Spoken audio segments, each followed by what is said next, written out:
కరువులు, కొన్ని ప్రాంతాల్లో సువార్త విచ్చలవిడిగా ప్రకటించబడతా ఉంది. కారణం ఏంటంటే ఎవరో నశించటం ఆయనకి ఇష్టం లేక అందరూ మారాలని, ఆయన రాజ్యానికి చేరాలని ఆయన ఉద్దేశం. దేవుని యొక్క వాక్యాన్ని ఈ రాత్రి మార్కు సువార్త చూడండి, 1వ అధ్యాయం. మార్కు సువార్త 1వ అధ్యాయం 15 వచనాన్ని మనం చదువుకుందాం. కాలము సంపూర్ణమై ఉన్నది, దేవుని రాజ్యము సమీపించి ఉన్నది.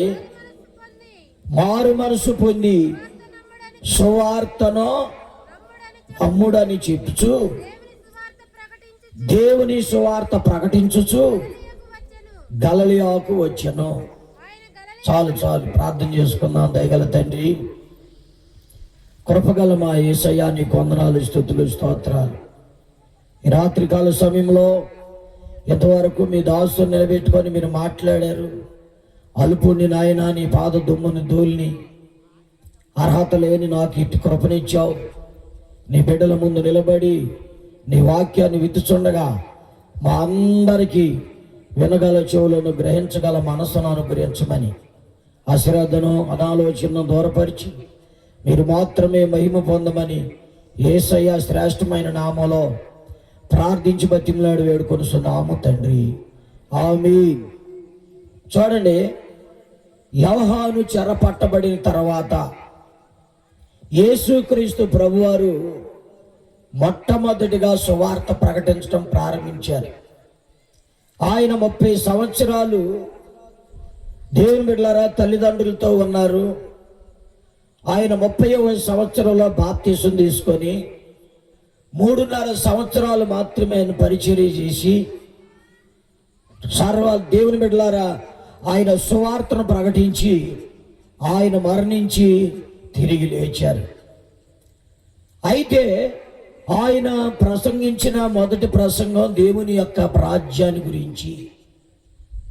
ఈ రోజున దేవుని రాజ్యాన్ని గురించి ప్రకటించే వాళ్ళు తక్కువయ్యారు, దేవుడిచ్చే ఆశీర్వాదాల గురించి ప్రకటించే వాళ్ళు ఎక్కువయ్యారు. దేవుని ఆశీర్వాదాలు వస్తాయి, రండి, సమస్యలు పోతాయి, రోగాలు పోతాయి, అప్పులు పోతాయి, అనుకున్నవి జరుగుతాయి, పొయ్యిని దొరుకుతాయి, రండి రండి అని దేవుని బిడ్డలారా ప్రకటిస్తుంటే సంఘాలు వదిలిపెట్టి, కన్నీళ్లు గార్చే దైవజనులను వదిలిపెట్టి, నిన్ను పెంచిన, నిన్ను దేవుని బిడ్డలారా ఆత్మీయ అనుభవం కలిగిన దైవజనులను వదిలిపెట్టి ఎక్కడికెక్కడికో పరిగెత్తుతున్న రోజులు ఈ రోజులు. చాలామంది వాళ్ళకి ఇష్టమైనట్టుగా పరిగెత్తుతున్నారు. కారణం ఏంటంటే ఈ కొద్ది కాలానికి, ఈ క్షణికమైన జీవితానికి కావలసిన వాటి వైపే పరిగెత్తుతున్నారు. వాళ్ళకి అయ్యే ముఖ్యం. ఆరోగ్యం ఉంటే చాలు, అనుకున్నవి జరిగితే చాలు, దేవుని బిడ్డలారా కోరింది దక్కితే చాలు అనే ఉద్దేశమే కానీ వాళ్ళలో రెండవ ఉద్దేశం లేదు. యేసుక్రీస్తు సువార్త వింటున్న మనం ఏ ఉద్దేశంతో వినాలో తెలుసా? ఆయన రాజ్యాన్ని నేను చేరాలనే ఉద్దేశంతో. చప్పట్లు కొట్టి స్తోత్రం చెప్పాలి అందరూ. హల్లెలూయా. ఆయన రాజ్యం కావాలి. యేసు ప్రభు కొండ మీద కూర్చున్నారు.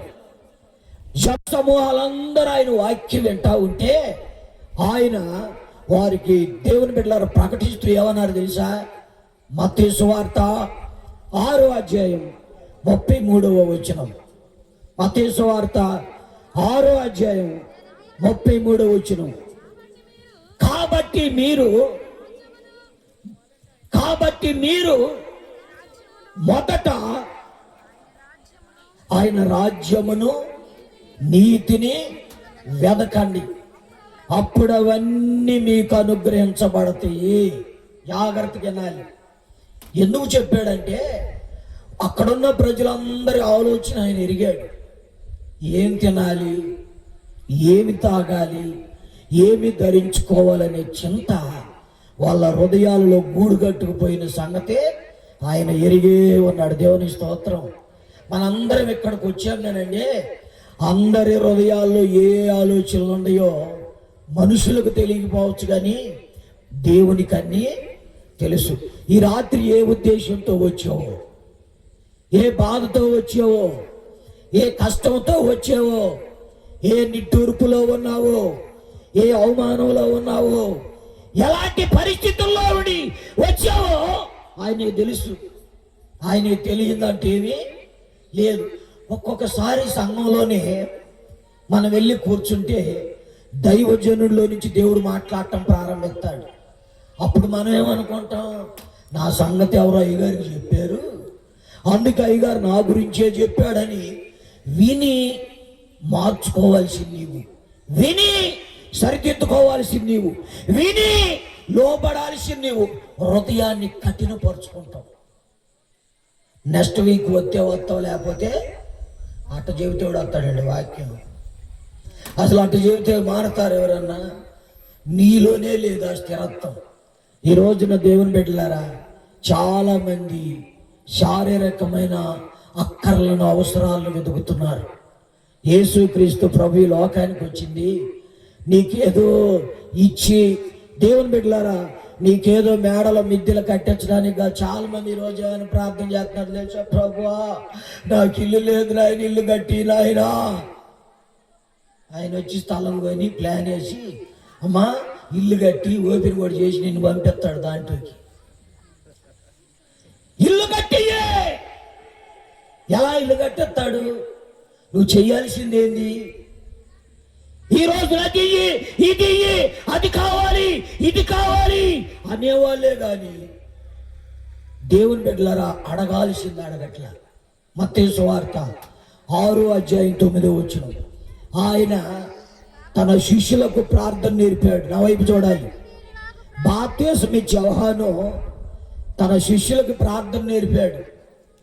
యేసుక్రీస్తు శిష్యులు వచ్చి, బోధకుడా, యోహాను గారు తన శిష్యులకి ప్రార్థించడం నేర్పాడు, మీరు కూడా మాకు ప్రార్థన నేర్పండి అయ్యా అని అడిగితే ఆయన ఏమని నేర్పుతున్నాడో తెలుసా? ప్రార్థన చదవండి. పరలోకమందున్న మా యొక్క తండ్రి, నీ నామం పరిశుద్ధపరచబడునుగాక, నీ రాజ్యము మాకొచ్చుగాక. చప్పట్లు గట్టి కొట్టి స్తోత్రం చెప్పండి.